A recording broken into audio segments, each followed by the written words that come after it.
Hello, everyone. It's nice to come together again and to share a little reflection with you this week. I know that many of us, all of us, are in this time of anxiety and uncertainty. It seems to be all that you hear. When is this going to be over? When is it going to end?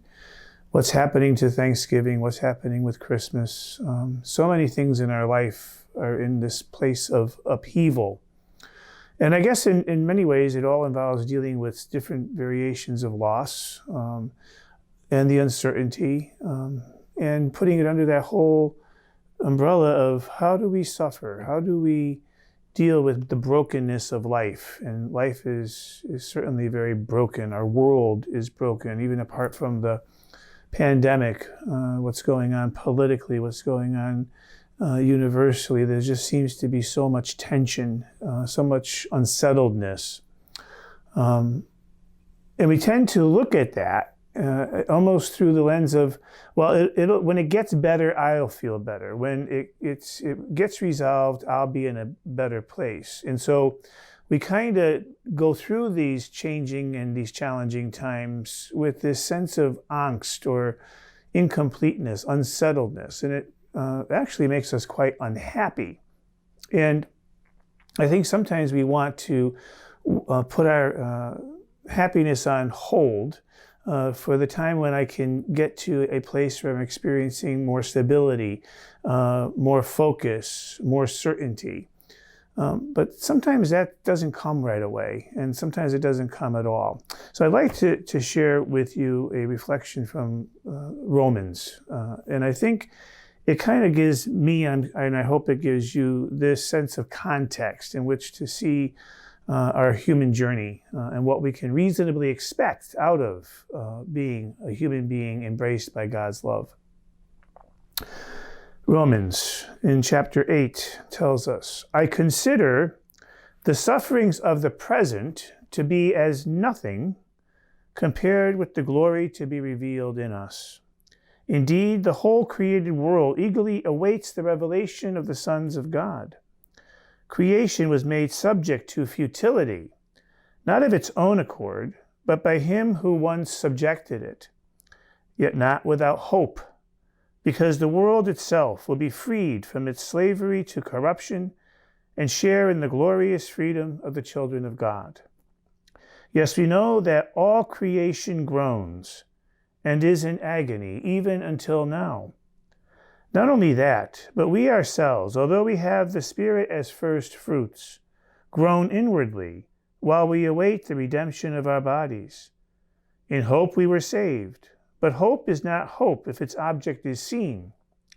How is it possible for one to hope for what he sees? And hoping for what we cannot see means awaiting it with patient endurance. The Spirit, too, helps us in our weakness, for we do not know how to pray as we ought, but the Spirit himself makes intercession for us with groanings that cannot be expressed in speech. He who searches hearts knows what the Spirit means, for the Spirit intercedes for the saints as God himself wills." All creation groans and is in agony even until now. There is this built-in unsettledness to being in the human condition. We are incomplete as we find ourselves today. No matter what we can do to the details of our life, regardless of any of that, we are still incomplete. We are still in process of becoming fully who we are meant to be. And so this incompleteness can be unsettling. And sometimes we want to think that we're more whole than perhaps we are. And we don't really recognize all the time that we are in this process, this place of becoming. And the letter to the Romans reminds us that the glory that awaits us is far better than what we're enduring now. That this hope is what leads us and beckons us on. And it's not a hope in something that we can tangibly put our fingers on. It's a hope in a promise. And it's a promise that God has made. And so that's where faith kicks in. So we carry this hope with us. Now, what does that do? That allows us to not see beyond the circumstances of our life, because there is a message to be heard and learned in the groaning. There is a message to be heard and learned in the unsettledness, in the incompleteness, in the suffering. So in this time of pandemic, in this time of unsettling, it's not that we want to wait and hope for the day that we can then connect with God again or find peace again. No, the message is that we need to find God and need to find the sacred presence of God here and now, in the unsettledness and the anxiety, in these very delicate circumstances in which we find ourselves, in our anger, in our frustration, in our fears, in our worries. Jean-Pierre de Caussade addresses this very thing, and I think he does a great job. And I would like to just use his remarks today, because as I'm talking to people, not only are they really focused on the anxiety and the disappointment and the fear and all that's going on in our world today, but they're also saying things to me like, I've lost touch with prayer. I've lost touch with the presence of God. I just can't seem to get that peace going in my life again. Well, listen to what Jean-Pierre has to say and see if you can relate to any of his wisdom. Through everything that does not partake of sin, the faithful soul should go forward with confidence, taking each circumstance as a veil or a disguise of God. His immediate presence alarms, yet at the same time reassures its senses. In fact, this great God who consoles the humble gives the soul in the midst of its greatest desolation an interior assurance that it has nothing to fear, provided it allows him to act and gives itself entirely to him. Although we are grieved when we have lost the sense of the presence of our well-beloved, something still assures us that we possess him. Now, isn't that true? Even in those times when we are feeling detached from God or in a place of darkness, or lost, or not quite sure how to pray or where our spirituality may be, there still is this inner core that feels the attachment to God, even though an active sense of that may be not within our current reach. We still feel that it's there, it's real, he's real, that we do possess him in the depths of who we are. We are troubled and disturbed, yet nonetheless, in our depths, we have some unseen anchor that keeps us clinging to God. And that's true. We are troubled and disturbed, but we have this anchor, right? Once a person discovers faith, it provides this anchor, this connection, this sense that there's something more to this than just me and what I can see around me. That even though I may not understand how God is acting, maybe I can't grasp the presence of God, or maybe I don't feel the joy of God's presence, there still is this grounding, this anchor that keeps me connected to truth, to God. Surely, said Jacob, the Lord is in this place, and I did not know. You search for God, yet he is everywhere. And this is very profound. So listen carefully to what Jean-Pierre says here. Everything proclaims him. Everything gives him to you. He walks by your side, is around you and within you. There he dwells, yet you search for him. What you are really searching for is your own idea of God, while all the time you possess him as he really is. And isn't that true? You see, because what we miss is what we want to achieve in our spirituality, in our prayer life. So for example, if I want to experience joy, then I need God to be joy. If I want to feel consolation, then I need God to provide me with consolation. If I want to feel hope, then I want God to provide me with hope. But that's our idea. That's what we're constructing.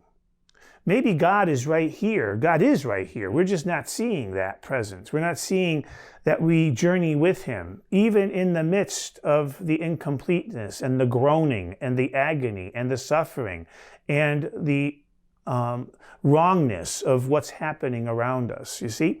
So it's our idea that often gets in the way of us opening the door to God's presence, because God is always right here. He doesn't change. He doesn't move. You search for perfection, and it is in everything that comes to you. Your sufferings, your actions, your leadings are the sacramental elements, so to speak, under which God gives himself to you, while you are vainly striving after sublime ideas. But God will not come to you clothed in them. Now here's an interesting reflection. Martha tried to please Jesus by cooking nice dishes, but Mary was content to be with Jesus in any way he wished to give himself to her.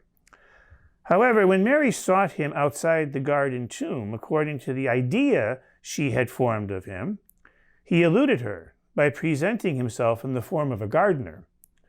The apostles saw him, but mistook him for a ghost.